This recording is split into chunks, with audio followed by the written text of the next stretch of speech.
doktor na. Arthritis. Ito, may bagong vlog po kami. May bagong customer, Fortuner. Babalot manobela. Kasi nababakbak yun sa Fortuner po eh. Shoutout po kay Yapon Tatang Pax. 49 in service na po yan. Gumagawa ng mga upholstery ng mga sasakyan. Kung kailangan nyo po yung service niya, ito. Message nyo lang po ako. Bibigay po sa inyo ang contact number. Ayun po si Apon Romy yan. Ano na siya? Nasa 42 in service. Services, alternator, starter.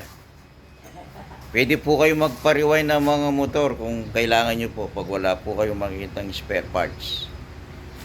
O, ito po yung mga kaibigan ko.